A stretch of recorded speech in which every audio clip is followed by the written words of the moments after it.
C'est vrai que l'arrivée d'un enfant bouleverse beaucoup de choses au niveau de la vie familiale.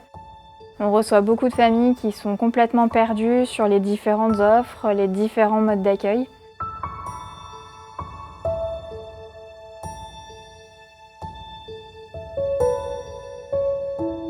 Je m'appelle Claire, je suis éducatrice de jeunes enfants. J'ai travaillé 5 ans en crèche municipale à la ville de Lyon et depuis je suis référente petite enfance dans un service qui s'appelle PEP, donc Point d'accueil et information petite enfance, que vous retrouvez dans toutes les mairies d'arrondissement. Mon poste est financé en partie par la caisse d'allocation familiale. Ma mission, c'est de recevoir les familles, de leur donner une information sur tous les modes d'accueil qui existent sur l'arrondissement et d'identifier avec eux quels sont leurs besoins pour trouver celui qui va leur correspondre. Il y a plusieurs modes d'accueil au sein de la ville de Lyon. On retrouve l'accueil collectif avec les crèches privées, des crèches associatives et des crèches municipales.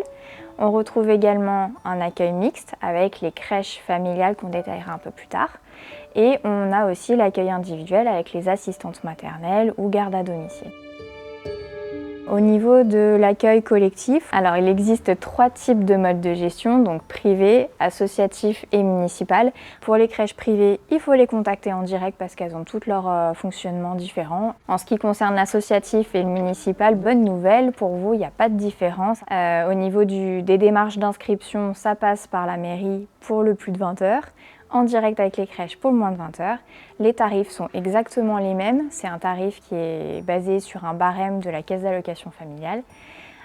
Et au niveau des professionnels qui encadrent les enfants, c'est les mêmes professions, à savoir CAP petite enfance, auxiliaire de puériculture, éducateur de jeunes enfants, avec des fois des intervenants comme médecins, psychologues, orthoptistes, psychomotriciens. Et au niveau de l'encadrement des enfants, ce sont les mêmes décrets qui régissent ces structures-là.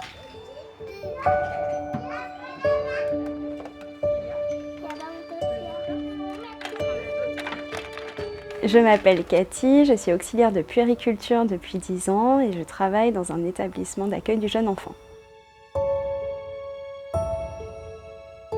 Pour devenir auxiliaire de puériculture, c'est une formation qui se fait sur concours et qui dure 1 an. Il y a un apport théorique et un apport pratique avec plusieurs stages sur le terrain.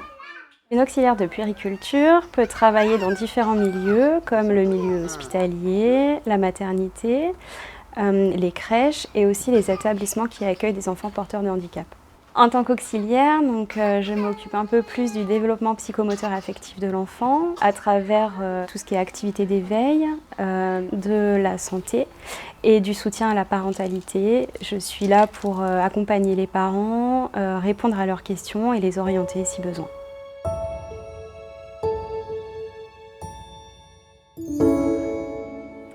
Alors mon moment préféré de la journée, c'est le matin, quand tous les enfants sont arrivés et qu'on s'installe tous ensemble pour faire un temps de chanson, où tous les adultes sont présents et les enfants aussi. C'est le moment, le moment plaisir où on se dit bonjour et on chante et qui permet d'installer une bonne journée. Un crocodile s'en allant à la guerre.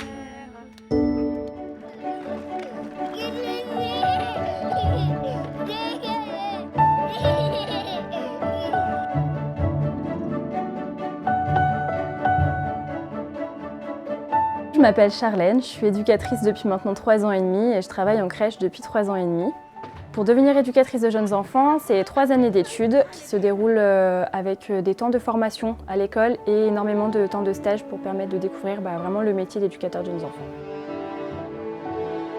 Donc l'éducatrice de jeunes enfants a plusieurs casquettes. Tout d'abord l'accueil et l'accompagnement des jeunes enfants au quotidien. On va faire des activités, on va travailler sur les temps forts de la journée, l'accompagnement des repas. On va beaucoup travailler sur l'accompagnement de l'autonomie des enfants au quotidien. C'est un gros travail d'équipe. L'éducateur de jeunes enfants accompagne beaucoup les différents professionnels qu'on retrouve en crèche, comme les auxiliaires, les CAP petite enfance. Et l'éducateur de jeunes enfants a cette mission de fédérer l'équipe dans le travail quotidien avec les enfants. Il y a une grosse partie aussi avec l'accompagnement des familles, l'accueil le matin par exemple de l'enfant et de sa famille, le soir avec les retrouvailles, et du coup toutes les réponses à leurs questions.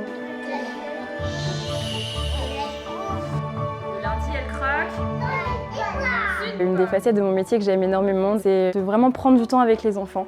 On est dans le collectif constamment et c'est vrai que de pouvoir prendre des temps plus individuels sur des temps d'activité, aller profiter de l'extérieur, jouer dehors, faire des activités peinture, pâte à modeler avec les enfants, c'est vrai qu'ils aiment beaucoup et moi j'aime beaucoup partager du coup ces moments avec eux. Ils ont besoin aussi qu'on leur propose des choses, donc c'est d'être là et disponible pour eux. Moi j'adore raconter aux parents ce qu'ils ont fait, une petite phrase drôle qu'un enfant a pu dire sur la journée, une activité qu'il a pu faire, que ça soit concret en fait.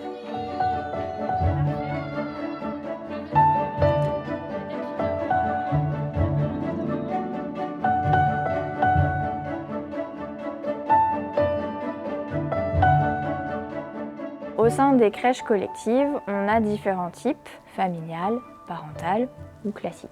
Les crèches familiales, c'est un fonctionnement un peu hybride entre assistante maternelle et crèche collective, à savoir que votre enfant est gardé à peu près 4 jours par semaine au domicile d'une assistante maternelle et vient 1 jour par semaine ou une demi-journée par semaine dans une crèche classique avec les autres enfants et les autres professionnels. On a aussi une autre catégorie, ce sont les crèches parentales. Donc les crèches parentales vous proposent de vous impliquer un petit peu plus au sein de la structure, à savoir participer à des réunions avec différentes thématiques sur la gestion de la crèche. Et vous pouvez aussi faire des temps de permanence d'accueil des enfants au sein de la crèche dans la semaine.